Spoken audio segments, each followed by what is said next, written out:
More about K-League. 네, 24라운드입니다. 24라운드 금요일 첫 번째 경기는 울산과 제주의 경기가 예정되어 있습니다. 두 번째 경기로 포항과 전북의 경기, 정말 치열한 상위권 싸움이 예정되어 있고요. 토요일 경기로 수원FC와 광주FC의 경기, 강원FC와 수원 삼성의 경기, 벼랑끝 매치죠. 그렇죠. 그리고 서울과 인천의 경기, 경인더비가 예정되어 있고, 마지막 경기로 한때 대대감명을 묶였던 그렇죠. 대전과 대구의 경기가 예정되어 있습니다. 바로 첫 번째 매치 들어가 보도록 하겠습니다. 울산과 제주의 경기가 울산의 홈 빅크라운에서 열립니다. 마지막 맞대결은 울산현대가 18라운드에서 4대0으로 정말 대승을 가져왔었는데 스코어가 사라졌네요. 5대0. 5대0이네요. 네, 5대0입니다. 스코어가 어디였죠? 네, 울산현대가 제주 유나이티드를 5대0으로 꺾고, 제가 아직도 기억나는 이 제주가 6경기 2실점 하던 팀이 5실점을 하는 이례적인 상황. 울산현대의 그 폼이 미칠 대로 미쳐있던 그 마지막 상황에서 울산현대가 홈에서 이 경기를 했었는데 다시 한번 홈에서 맞대결을 펼칩니다. 네, 또 이 시기의 제주는 원정에서 정말 강하던 모습 제주였는데, 네네. 이 제주를 5대0으로 박살냈던 울산현대였습니다.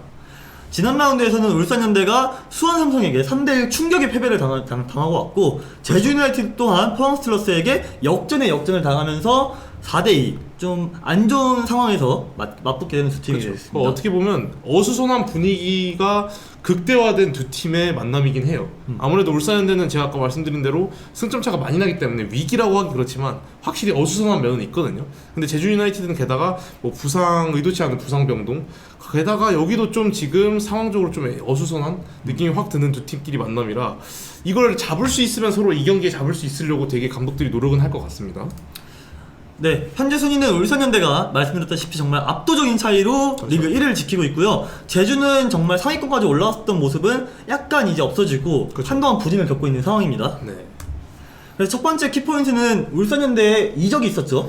그렇죠. 아무래도 뭐 이제 내외적으로 K리그 내 실력적으로도 탑급에서 유명하고, 또 외적으로 또 사건 사고에 휘말려서 또 유명한 이 박용우 선수가 어쨌든 중동으로 이적을 확정 짓고 오늘 오피셜이 났습니다. 그래서 울산은 어떻게 보면 이런 어수선한 상황에 박용우 선수의 이적이 이루어질까 말까라는 약간 팬들의 이제 여론이 상당했는데, 박용우 선수가 어쨌든 그 좋지 않은 발목에도 불구하고 메디컬 테스트를 통과했다고 해서 오피셜이 났고, 한 30억 원? 네, 언저리에 이적료를 안겨주고 이제 중동으로 갔기 때문에 울산은 삼선에 대한 고민을 계속 해야 됩니다. 그렇죠. 30억 원이라는 돈이 정말 K리그에서는 어마어마한 돈이긴 하지만, 문제는 지금 대체자를 구하기 어려운 상황이죠. 그렇죠. 그래서 이규성, 보야니치 그리고 이청용이나 김민혁을 조금 삼선으로 내려서 뭐 어떻게든 해볼 수는 있다고 하지만, 아무리 뭐 저희가 따졌을 때 이게 박용우 선수의 이적 자체가 뭐 큰 돈을 안겨줬다고 해도 지금 현실적으로 대체자를 영입하는 것 자체가 조금 어렵고,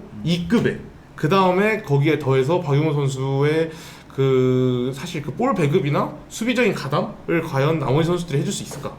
라고 해서 저는 개인적으로 보야니치 선수의 역할이 좀 더 이제 중요해질 것 같아요. 네, 그렇기 때문에 이번 라운드 박용우 선수의 공백을 어떻게 메울지 네네. 한번 체크해봐야 될 것 같고요.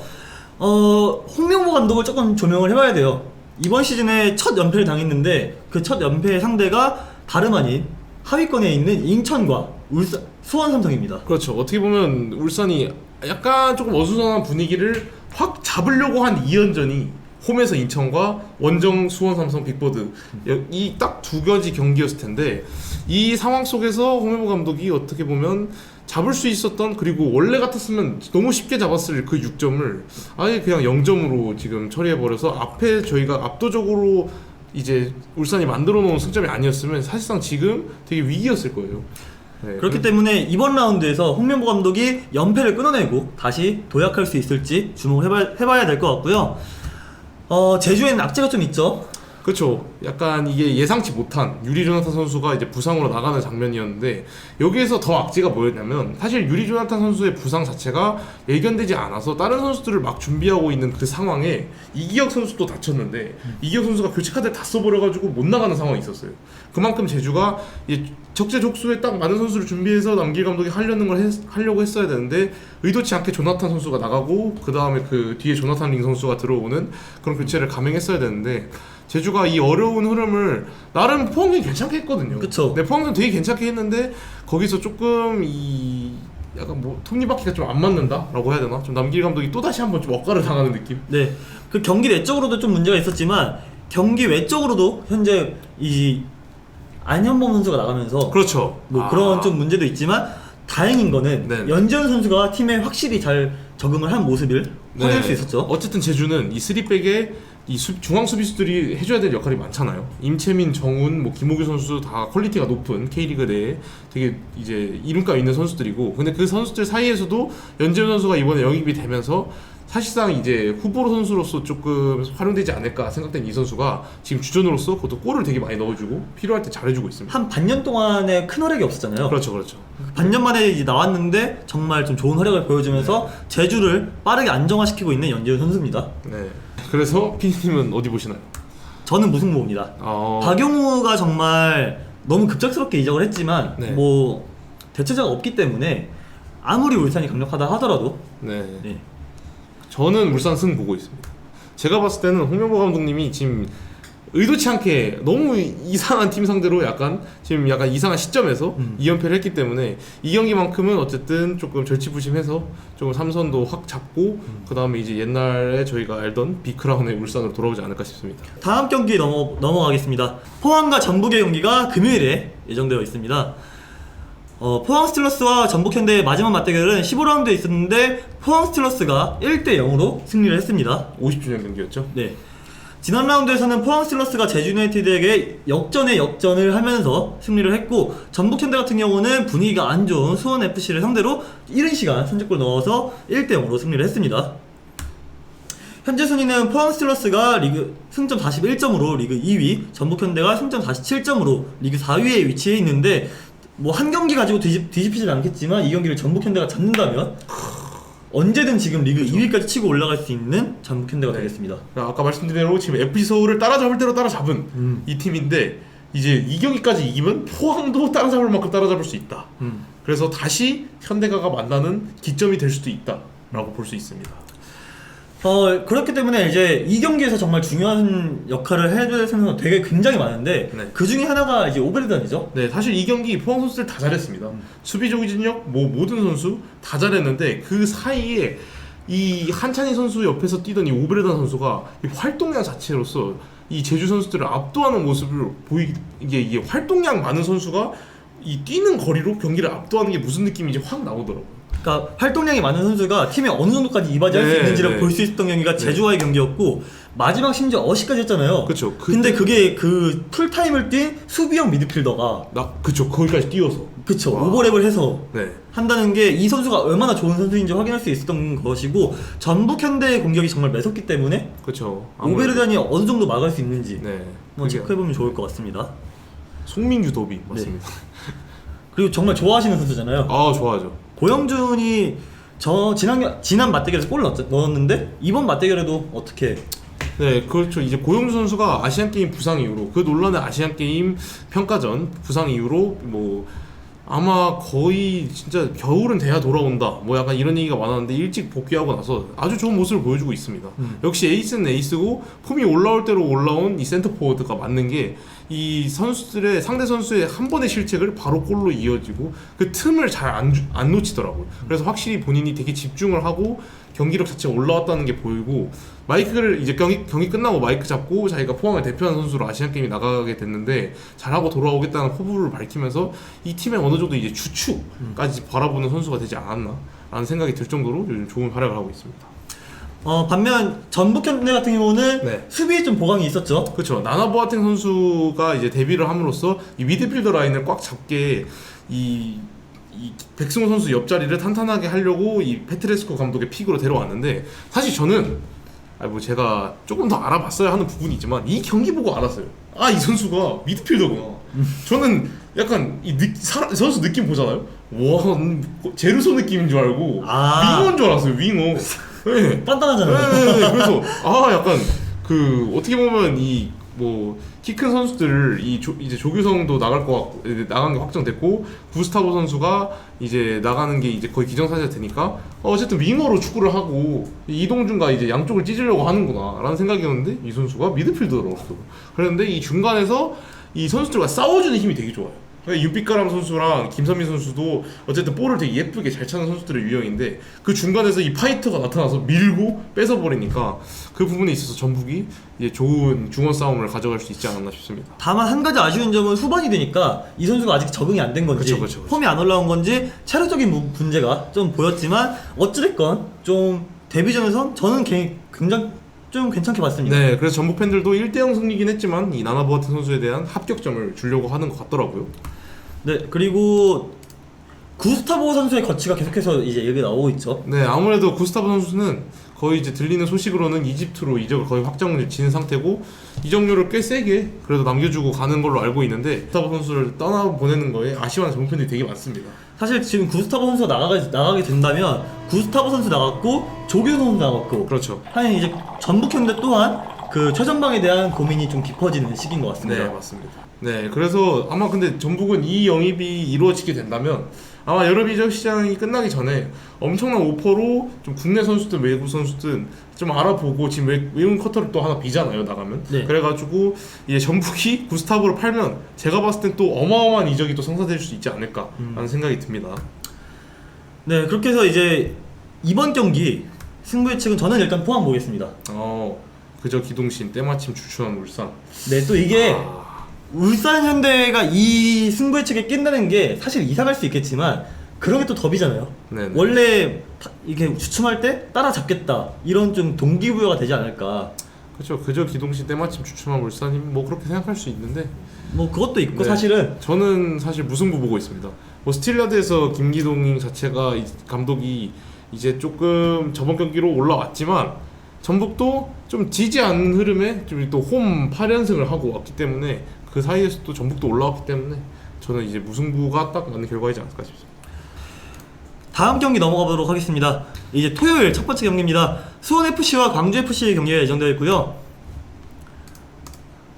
마지막 맞대결에서는 광주FC가 2대0으로 원정에서 승리를 했습니다. 지난 라운드에서는 수원FC는 전북현대에게 1대0 패배를 당했고 광주FC는 홈에서 대구FC에게 1대1 무승부를 거두고 맞붙게 되었습니다.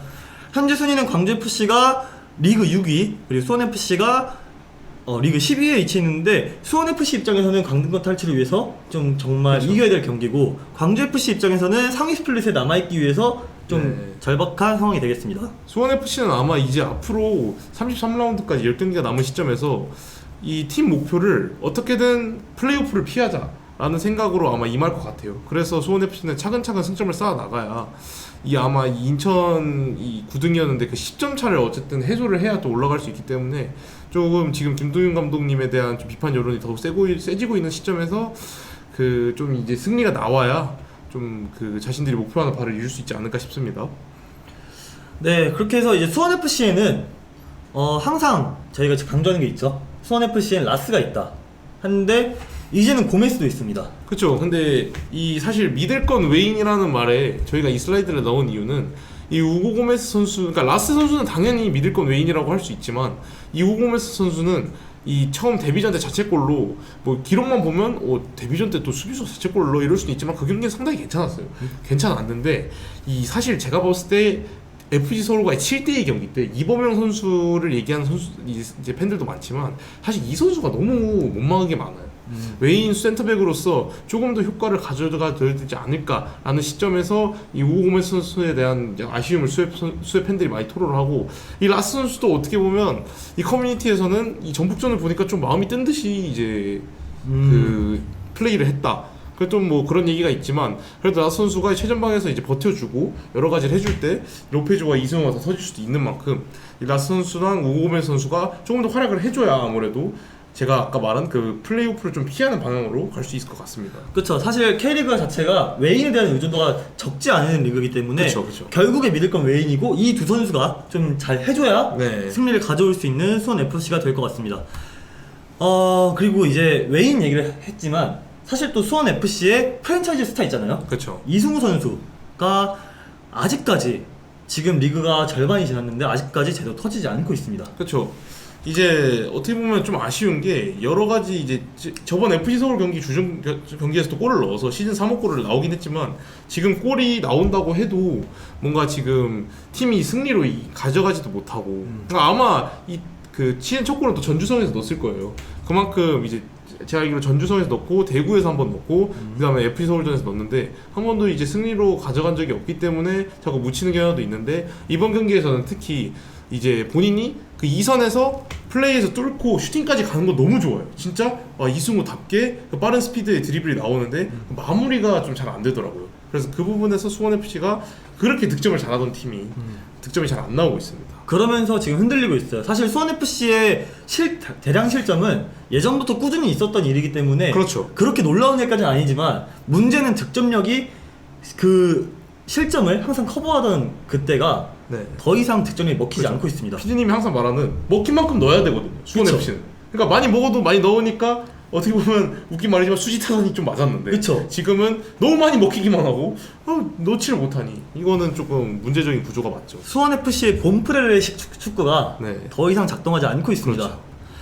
반면 광주는 티모와 아론이라는 그 두 명의 외인을 그렇죠. 아래 딱 두고 단단하게 수비를 가져가면서 좀 괜찮은 모습 보여줬죠. 네, 그래서 제가 최근에 수원FC랑 FC 서울 경기를 직관하면서 이 PD님께 직접 경기 보면서도 얘기했는데 쟤네는 5백 중 3백에 외국인을 2명이나 쓰네?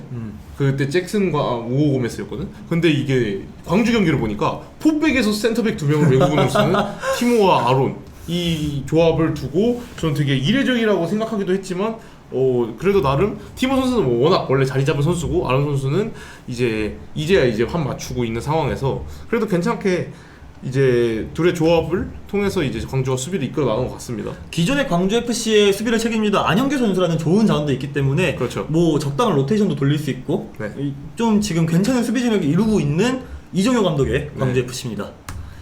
그리고 주영재 선수가 드디어 데뷔골을 넣었죠. 그렇죠. 이제 주영재 선수의 데뷔골 장면을 보면 사실 허율 선수의 뭐 이제 이런 그 풀어나가는 움직임 이런 것도 너무 좋았지만 거기서 그렇게 슈팅을 때려서 원더골 비슷한 골을 넣고 이정열 감독한테 안기는 모습을 보고 와 또 이 사진을 또 안 넣을 수가 없더라고요.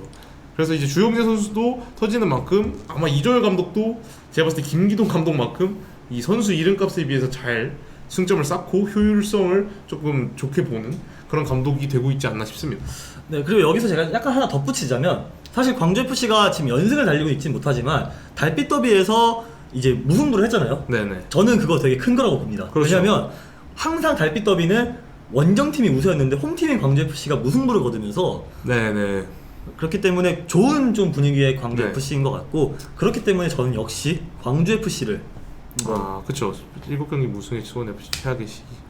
믿어보도록 하겠습니다. 네. 저도 광주 승 봤죠. 네. 그쵸. 리그 최악의 수비 수원FC라고 저는 사실 계속 말씀드려서 죄송하지만 FC 서울과 수원FC의 경기 때 좀 충격을 받았어요. 저도 좀 충격이었어요. 좀 많이 충격을 받아서 수원FC가 그 수비 불안을 해결하지 않으면 정말 많이 위험할 거라고 예상됩니다. 네. 이 다음 경기입니다. 정말 와우, 와우. 이번 라운드뿐만 아니라 네. 어쩌면 이번 시즌의 가장 빅매치. 네. 자, 여기 시청자 41분 지금 보고 계신데 이날 이거 다 보셔야 됩니다. 진짜로. 끝까지 이걸 다 봐야 돼요. 근데 힘들 수도 있어요. 재미없어서. 그런가? 약간 그런데 그럴 가능성도 좀 보고 있는데 지금 벌써 제가 알기로는 원정팬 매진. 뭐 당연한 거지만 수원 삼성은. 수원 삼성은 항상 네, 뭐. 그렇지만 이제 그 강릉에서 FC 서울과 최근에 이번에 경기할 때 그 시각이 벌써 매진됐다고 하더라고요. 그만큼 벌써 화력이 지금 미친 화력이 지금 이루어지고 있습니다. 마지막 맞대결에서는 수원 삼성이 원정에서 강원을 2대 0으로 잡았었는데 수원 삼성의 몇 안 되는 승리였죠. 그쵸. 이제 수원 삼성 몇 안 되는 승리 중 하나였는데 이날 안병준 선수가 이제 리그 첫 골을 넣으면서 이제 눈물의 세레모니를 했는데 이거는 아마 춘천 송암이었죠. 네, 그렇습니다. 네, 춘천 송암에서 이루어졌는데 이번에는 잔디가 좋은 강릉에서 펼쳐집니다.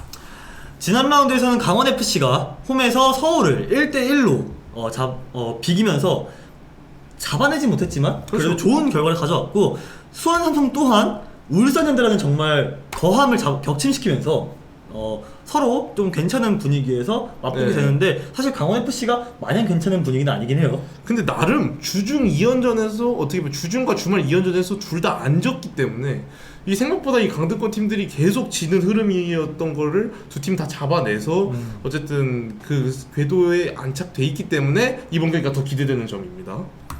네, 현재 순위는 강원FC가 승점 16점으로 리그 11위, 수원 삼성이 승점 15점으로 리그 12위에 위치해 있는데, 사실 수원 삼성이 리그 12위에 있는 게 이번 시즌 한 3라운드? 한 5라운드 이후부터 한 번도 10위를 탈출한 적이 없거든요. 그렇죠. 근데 드디어 왔습니다. 그렇죠. 만약에 이거 이기면 진짜 탈출한다가 진짜 이번에요. 그 수원 삼성의 수많은 팬들이 네. 그토록 바라고 영원하던 그렇죠. 다이렉트만 피하자. 네. 그래서 수원 삼성 팬들은 사실상 이번 경기 이기고 나서 사실 조금 FC 서울이 좀 미웠을 수도 있어요. 아, 서울이 이걸 못 이겨서 비겨가지고 우린 이번에 드디어 홈에서 이겼는데 그것도 울산을 잡았는데 또 12등이네 라고 할 수 있는 게, 사실 지금은 득점을 훨씬 9골이나 많이 했기 때문에 승점이 똑같으면 수원 삼성이 더 위거든요. 네, 진짜 이거는 9점 이상해. 이거는 수원 삼성과 강원 FC의 리그 가장 중요한 경기입니다. 사실 이 스플릿으로 가기 전에 이 두 팀, 네. 아, 착각하셨다고. 네. 네, 아, 괜찮아요. 네.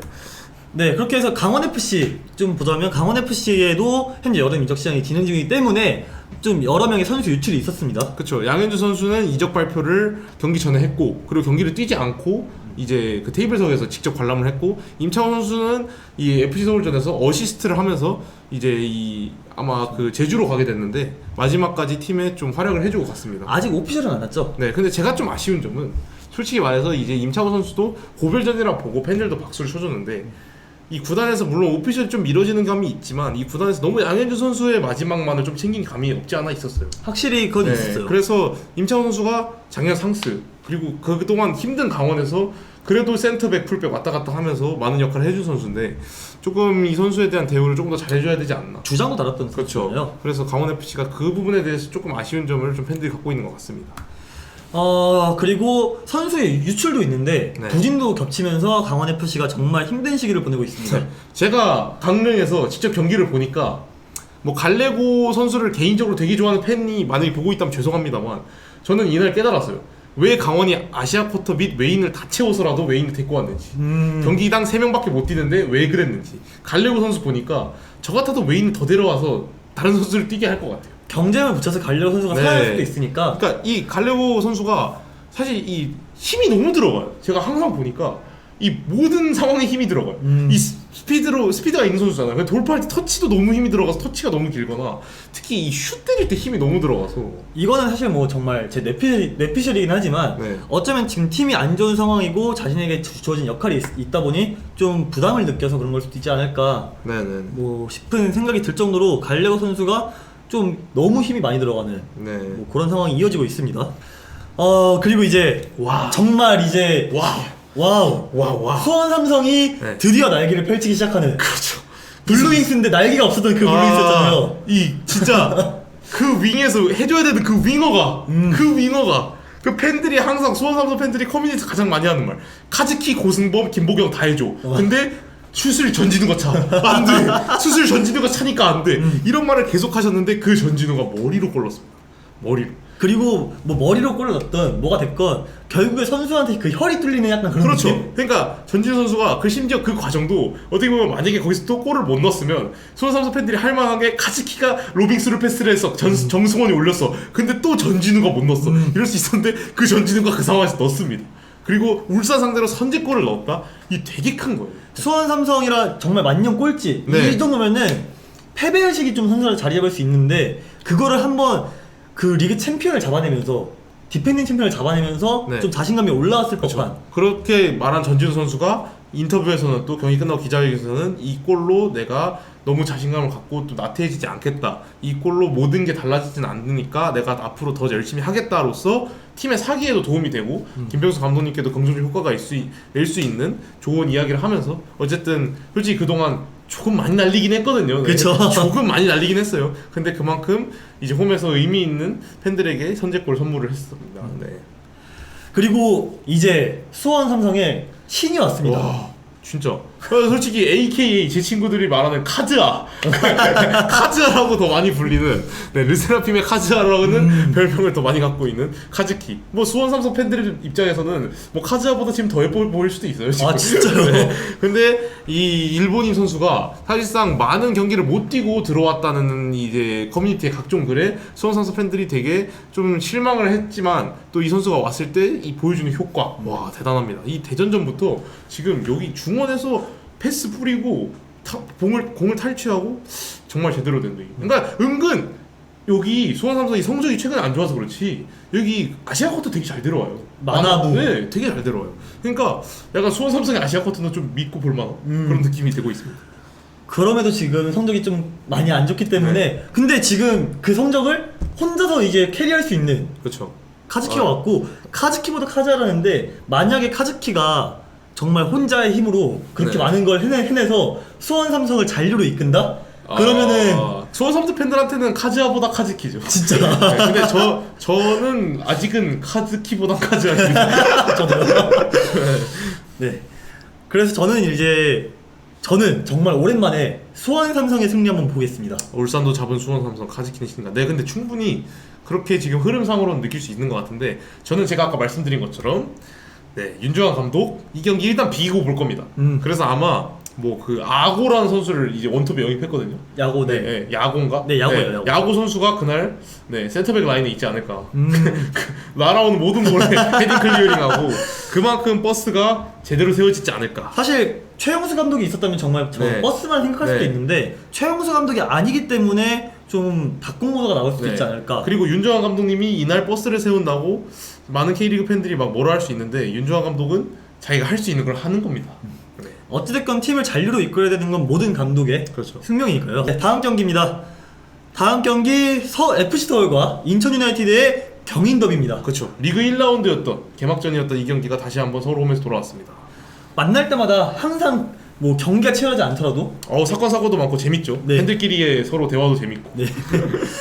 마지막 맞대결은 17라운드에 있었는데 인천 유나이티드 홈에서 서울이 1대1로 무승부 가져갔는데 이때 황희조 선수의 원더골이 있었지만 이제는 황희조 선수가 없죠. 그렇죠. 어떻게 보면 황희조 선수의 마지막 K리그 원정골 이제 마지막 장식하고 황희조 선수는 이후에 수원 삼성 원정 한 번 더 치렀지만 그 이후로 이제 떠났고 그 이후에 만나는 이제 뭐 찐의 대결 아니겠습니까? 그쵸. 지금 상황에서 인천 유나이티드와 FC 서울이 뭐 특이한 부상자 없이 또 만나게 됐습니다. 지난 라운드에서는 서울이 강원 원정을 따라서 1대1 무승부를 거두고 돌아왔고 인천은 대전을 잡고 2대0으로 승리를 치른 다음에 서로 홈과 원정을 바꿔서 맞붙게 됐습니다. 네, 그래서 인천은 좋은 흐름의 2연승을 3연승으로 살리고 싶어하는 그런 상황이 될 거고 서울은 어쨌든 대승 이후에 조금 주춤했지만 이 경기를 잡음으로써 또 확실하게 이제 1, 2, 3위권 안에 그 위쪽에 조금 자리를 매김을 할 수 있는 그 사이를 잡으려고 노력할 것으로 보입니다. 현재 순위는 서울이 승점 37점으로 리그 3위, 인천이 승점 30점으로 리그 9위에 위치했는데 순위는 다소 차이가 있지만 그렇죠. 승점은 7점 차이기 때문에 만약 이번에 인천이 경기를 승리한다면 승점 차이 4점 차이밖에 나지 않으면서 언제든지 상위 스플릿을 노릴 수 있는 위치에 있습니다. 그렇죠. 이제 제가 아까 말씀드린 8 중에 뭐 이제 2위 포항까지 끼는 거지만 아마 여기서부터 여기 2, 3위부터 9등 이 둘 사이가 되게 많고 이 둘 사이가 지금 7점밖에 차이가 안 나기 때문에 이런 상황에서 K리그가 지금 이 한 경기 한 경기가 33라운드까지 되게 중요하다라고 볼 수 있는 게 딱 이 경인 더비로서 증명이 되고 있습니다. 더욱 재밌어지고 있는 K리그입니다. 그렇죠. 다만 네. 안익수 감독이 기복이 확실히 있어요. 그렇죠. 이 저희가 코멘터리로 달 7대2, 1대1 이게 무슨 의미겠습니까? 사실 7대2 승리를 하고 나서 서울 팬들이 가장 좋아하면서도 가장 불안해한 부분 하나가 홈에서 너무 잘하는데 원정 가면 너무 못해. 그리고 7대2 경기 나왔을 때 제일 불안했던 거 몰아나온 거 아니냐. 아 그쵸. 골을 너무 몰아넣어. 제발 좀 나눠서. 나눠라. 네. 그때 최근에도 그 7대2 경기 전에 7골 넣는 경기 전에 몇 경기 동안 한두 골밖에 못 넣었어요. 그니까요. 그래서 서울이 매 경기 득점하고 약간 올해 컨셉이 다 득점이었잖아요. 어쨌든 그쵸. 저도 골을 많이 넣고 근데 이번에는 확실히 이겼을 때 엄청난 득점을 해냈지만 이제 강릉 원정 가서는 또 그 수비형 미드필더인 오스마르가 교체로 들어와서 더 골을 넣기 때문에 공격수들이 매우 못해준 경기 중 하나였거든요. 그래서 안익수 감독의 이런 경기 운영 또 선수의 선택 그리고 어떻게 보면 경기 마지막에 부분에 있던 그 교체 이런 부분에 대해서 서울 팬들이 되게 의아해하고 사실 목소리를 많이 내고 있긴 합니다. 그래도 다행인 건 이한범 선수와 김주성 선수라는 좀 든든한 네. 어린 자원들이 있다는 거겠죠. 그렇죠. 이한범 선수는 특히 요즘 유럽 이적설은 확실하게 나오고 있습니다. 근데 썰이 많이 났지만 구체적인 오퍼는 없다고 해서 서울 입장에서는 지금 이 대형 센터백을 놓치기에는 너무 아쉬운 시점이기 때문에 최대한 지키려고 할 것 같은데 이한범 선수는 어린 나이에도 되게 지금 유럽이든 K리그든 각광을 받고 있고 김주성 선수는 사실 거의 업그레이드를 한 거죠. 올해 그쵸. 이 두 선수가 사실 상위권 있는 팀 중에 사실 오스마르를 센백으로 쓸 때도 있지만 서울이 이 되게 어린 라인의 수비층을 구축하고 있어요. 그렇죠. 여기에 이투석까지 있으니까요. 네, 그렇죠. 그래서 김주성 선수는 상무 갔다 와서 한 단계 업그레이드를 한 상태인데 이 김주성 선수가 저희가 특히 이번에 또 주목할 만한 게 이 개막전 이 경인 더비에서 득점까지 했고 아마 이 김주성 선수가 만약에 무고사가 나오든 에르난데스 선수가 나오든 이한범 선수가 부상에서 복귀한 경기가 얼마 되지 않기 때문에 더 주축을 잡아서 공격을 막아줘야 되는 역할을 해주는 선수가 김주성 선수이기 때문에 이 김주성 선수의 역할이 되게 중요하다고 봅니다. 네. 반면 이제 인천 같은 경우는 제르난데스라는 정말 외인, 두 명의 외인이 최근에 네. 살아나고 있습니다. 그죠. 이 무고사가 뛰지도 않는데 무고사 효과를 낳을 정도로 이 제르난데스를 살리고 있어요. 어떻게 보면 이 웨인이 오면서 경쟁 체제로서 이 두 공격수가 자신들도 이제 경쟁 체제에 확실히 왔기 때문에 더욱 나서서 잘해야 된다라고 해서 이 에르난데스 선수, 제르 선수가 이 톱과 윙 역할을 스위칭하건 계속 공격에서 변칙적인 전술로서 잘 해주면서 지금 팀의 2연승을 이끌고 있습니다. 그리고 방금 말씀해주신 대로 무고사가 복귀를 했습니다. 그렇죠. 무고 선수가 이제 엄청난 오피셜 띄우고 복귀를 했기 때문에 아마 무리해서라면 경인 더비에 나올 수는 있겠지만 아마 경인 더비지 않을까요? 네, 근데 또 자기의 마지막에 경인 더비이긴 했는데 제가 알기로 거기서 스토리를 쓸 거면 경인 더비 나올 수도 있겠지만 제가 알기로 그거는 몸 상태가 무리해서 나오는 거기 때문에 나오면 좀 효과가 미비할 수는 있다고 생각해요. 근데 그런 얘기가 있더라고요. 인천이 지금 무고사 오피셜 나자마자 분위기가 좋아졌으니까 네네. 이제 팬들 사이에서 인천은 무고사 냄새만 맡아도 이긴다. 그런 얘기 충분히 할 수 있죠. 그쵸. 지금 흐름이 너무 좋기 때문에. 네, 그렇게 해서 일단 저는 이 경기 서울승 봅니다. 근데 사실 오. 왜냐면 제가 이 슬라이드 넣지 않았지만 네. 이 경기가 기성용의 500경기거든요. 네, 500경기죠. 그렇기 때문에 서울 팬들이나 그리고 그 서울 선수들에게 좀 남다른 동기부여가 되지 않을까 싶어서 저는 서울승 맞고. 저는 무승부 봤습니다. 네. 좋은 흐름의 인천. 사실상 공격에서는 서울보다 훨씬 나은 효과를 지금 낳고 있거든요. 서울은 워낙 퐁당퐁당이 심해서. 근데 서울이 올해 홈에서 울산전에 그 최천원 선수의 실수한 그 경기 빼고 한 번도 안 졌어요. 그러니까 서울이 패배가 없더라고 홈에서. 서울이 홈에서 전적이 네, 좋군요. 홈에서 되게 좋아요. 그러니까 어떻게든 비기고 좀 안 좋게 극장골을 먹혀도 비기는 흐름으로 가는 그런 느낌이 있기 때문에. 막 예를 들어 골키퍼가 갑자기 손으로 공을 잡거나 네, 그러니까 정말 말도 안 되는 상황이 일어나지 않는 이상 사실 서울이 이제 막 패배를 당하는 경우가 이번 시즌 없었기 때문에 그래서 아마 지금 3등이 다 거기서 나온 거예요. 좋은 홈의 성적 그리고 원정보다 홈에서 확실히 잘하더라고. 수원FC 다른 득점도 그렇고 그래서 저는 아마 이 경기가 치열한 공방전 끝에 무승부가 되지 않을까 싶습니다. 네, 마지막 경기입니다. 대전과 대구 한때 대대관광으로 묶였던 대대관광 그들이 다시 맞붙게 됩니다. 마지막 맞대결은 대구FC가 원정을 떠나와서 1대0으로 승리를 했고요. 지난 라운드는 대전은 인천에게 2대0 패배를 당했고 대구FC는 달빛 더비 원정을 떠나서 1대1 무승부를 거두고 돌아왔습니다. 현재 순위는 대구FC가 승점 33점으로 리그 5위, 대전이 승점 30점으로 리그 7위에 위치해 있는데 마찬가지로 여기도 그렇죠. 한 경기면 모든 게 뒤바뀔 수 있습니다. 근데 뭐 대구는 나름 최영호 감독님의 딸깍 축구를 잘 지켜서 5위까지 순위 방어를 하고 있고 대전 같은 경우는 조금 안 좋은 페이스죠. 계속 6경기 무승이라는 게 아마 대전 팬들이 가장 느끼기 싫은 그 시점이 왔을 거예요. 승격팀이 초반에 잘 나가다가 결국 조금 애매해지는 상황이 왔다라고 하는데 그 6경기 무승이 조금 이민성 감독한테 클 거거든요. 그래서 아마 뭐 두 팀도 이제 특히 대전이 좀 남다른 각오로 이 경기 임하지 않을까 싶습니다.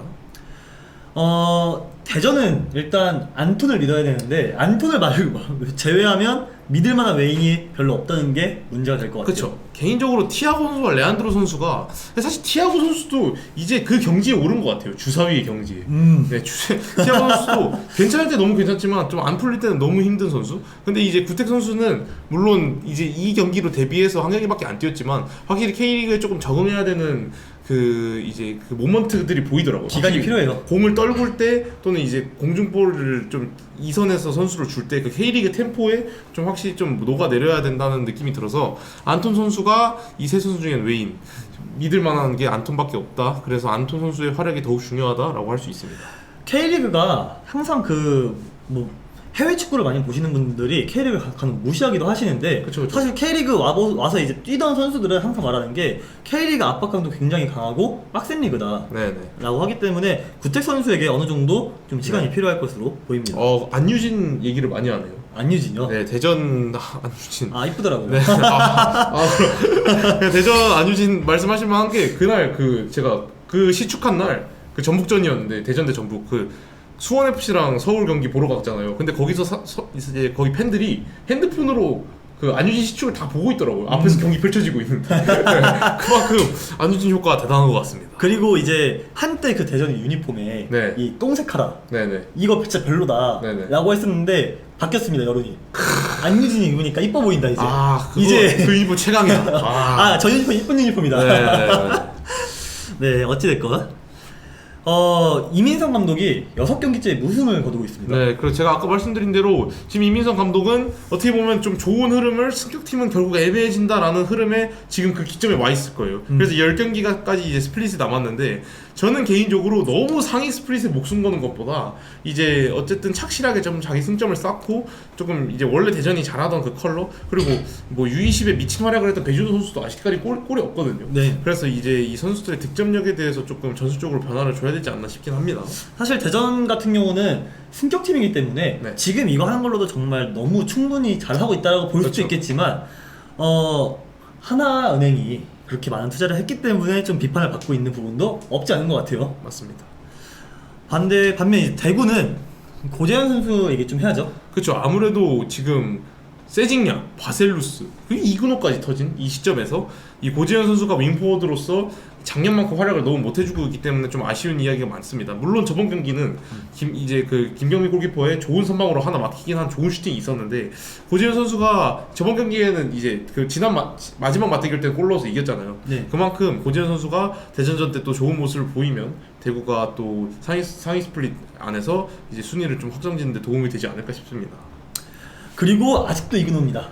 그러니까 이게 아직도 알람 보고 깜짝 놀랐는데 저는 사실 선발로 나왔다는 거에 더 놀랐지만 골까지? 그리고 그게 사실 김경민 선수와 티모 선수가 겹쳐가지고 조금 뭐 빈골대라고 볼 수 있지만 그 자세가 어려운 자세예요. 그쵸. 이건 네. 베테랑이기 때문에 그럴 수 그러니까 있어. 공의 감각이 있고 그 공이 떨어진 시점을 그 다리로 뭐 물론 저는 뭐 아마추어 단계도 안 되는 뭐 아니지만 저였으면 절대 못 벗고 이게 뒤집어서 거의 골 넣던데 이근호 선수가 정말 베테랑다운 그리고 좋은 모습을 보여주고 있다. 사실 이근호 선수 얘기하면서 하고 싶었던 얘기가 있어요. 대구 FC가 그 리그에서 정말 소문난 그쵸. 노인 학대팀. 네네. 어떻게 보면 이 나이 많은 선수들을 계속 싸우면서 이용래 선수와 이근호 선수. 네. 이용래 선수는 플레잉 코치인데 네네. 지금 거의 선수예요. 22경기 뛰었던 네. 원래 그래요. 그 선수는. 워낙 또 잘하시니까. 네. 어찌됐건 이렇게까지 해서 대구 FC의 경기까지 봤고 네, 어떻게 보시나요? 저는 대전이요. 그러니까 구택 저는 제가 안톤을 굉장히 믿는데 안톤을 믿으니까 안톤의 추천 구택도 믿는다. 그쵸. 안톤이 그 구택을 추천할 때 내가 맞기 어려웠다 라고 하면서 데려왔대요. 그러면 리그 지금 정상급 수비수가 맞기 어렵다고 하는 구택이 터진다면 K리그에 정말 어마어마한 공격수가 나올 수도 있다. 그래서 저는 대구승 맞전에 빵 먹으러 온 김에 승점까지 팬들이 승점까지 먹고 갈 듯. 네, 아마 대구가 지금 안 좋은 대전의 흐름을 대전 홈에서도 대전이 못 잡을 것 같아서 대구가 아마 딸깍 축구로 저득점 승리 하지 않을까 싶습니다. 그쵸. 대구 FC의 딸깍 축구는 울산도 조심해야 돼요. 그렇죠.